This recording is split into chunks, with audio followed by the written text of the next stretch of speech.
Kristen, what's in store? Gamers love to be surprised, and having gone hands-on and spoken to the team behind Grid's 2019 reboot, Codemasters Next Racer is a game that is full of surprises.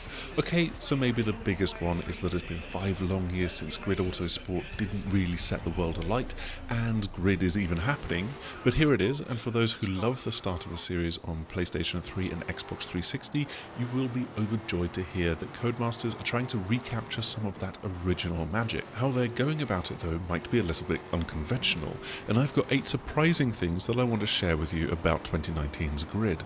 Before we get to that though, just a word about the captured footage that you're seeing in the background.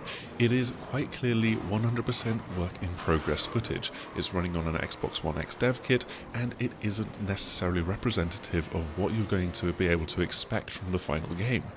I mean, it is pretty ropey in places, and there are plenty of graphical glitches, so there is clearly still quite a lot of work that Codemasters have to do between now and the 11th of October release date for this game. Now then, onto the list. Number 1, the handling team has come over from Dirt Rally 2.0 to work on Grid. You might think of game developers as these rigid teams that work hard together, ship something, and then start working on the sequel or the next game, but things aren't really like that anymore, and stuff is a lot more fluid. Still, it is a little bit surprising that the team working on Grid now touts the Dirt Rally 2.0 handling team as having come over to work on this game.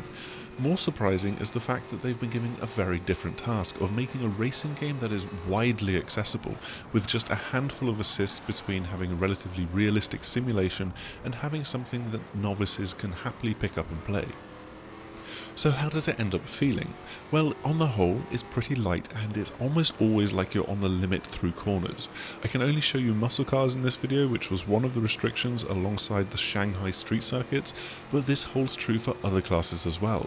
An outright sim this is not, but then again, it's not really trying to be. Number 2, it features a choreographer.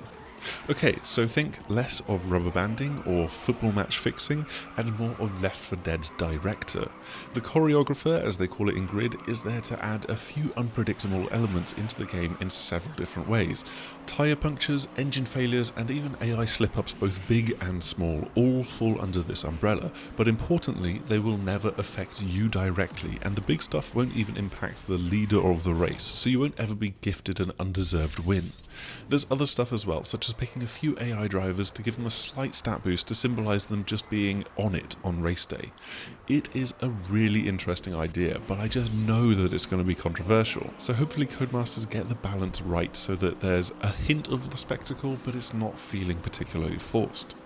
Less controversial, however, is this. Number 3, the fastest AI can beat even Codemasters' in-house esports pros. Yep, Codies have created an AI system that, when tuned up to the max, can fight with and even beat some of the best esports racers out there. From that high point, they've then created 400 named opponent AIs in the game across the spectrum of ability, each with different racing styles, different braking ability, cornering, and so on. It's these stats that the choreographer can then boost to give them just that little bit of a bump when battling you. That's important because, number 4, you can piss the AI off. Ever been bumped in an online race and then vowed to do your very best to beat that driver, even if it means getting a little bit dirty? Well, the AI in Grid can sometimes feel like that as well. Every driver has a Nemesis meter, which is reset at the start of the race, and if you bump them one too many times, it can tip them over the edge. As a Nemesis, they then get a stat boost, that little bit of a competitive edge that only the red mists of revenge can give you, and they'll get their elbows out and start to fight back. In fact, these are the only AI that can actively shove you in the game and initiate contact. Once a race is done, however, all is forgiven and it's on to the next race, so don't expect any game-wide rivalries to pop up, except for, the ones that you imagine and make up in your mind.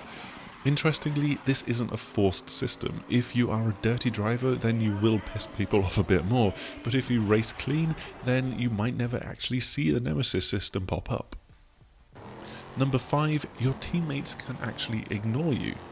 You don't have to shove your teammates off the track to get the cold shoulder from them. Each of the 72 teammate AIs that you can hire to your team can be bossed around a little bit, just as they could in previous games in the series, but there's a chance that they might just outright ignore you. This depends on their loyalty stat, where they might just not respond to any push to overtake and keep doing their own thing if they've got a low loyalty level. Then again, you might have a driver that's got a high loyalty, but they will need a little bit of an extra nudge to push them to do better in a race.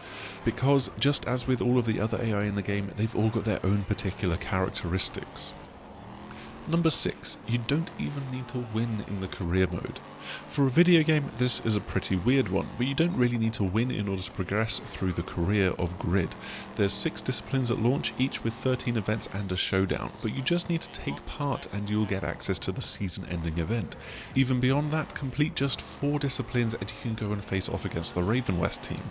Obviously, completionists will want to get first in every single event, but it's nice and open for the team to just say, look, you do what you want, you bought the game after all.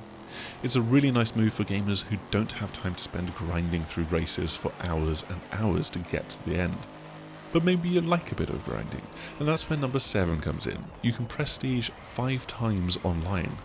Heading online and you've got some fairly traditional quick play and custom lobby options, but as you keep playing and progress you unlock a series of customizable liveries, player cards and accolades to show what kind of a racer you are or flaunt your accomplishments.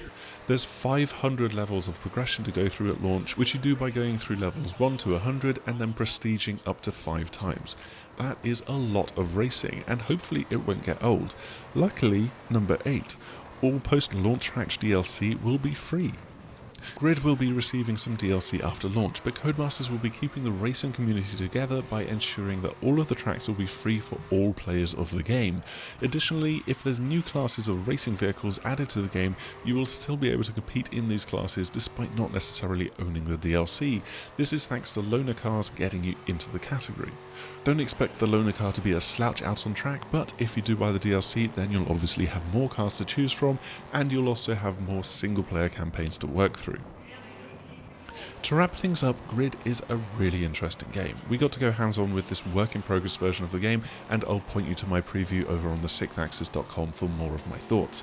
What I will say right here is that it's doing some very brave things with the choreographer and how it tries to straddle this wide spectrum of both sim and casual race fans. Will Codemasters be able to recapture what made the first Grid so special? I'm a little bit on the fence right now, but having enjoyed the game from over a decade ago, I am still quite hopeful that they can pull it off. Thanks for checking out this video. As I said already, there is a preview over on the6axis.com, so make sure to head over and check that out for more of my impressions. Before you go though, please do like, subscribe and share this video, and hopefully we will see you again soon. Goodbye!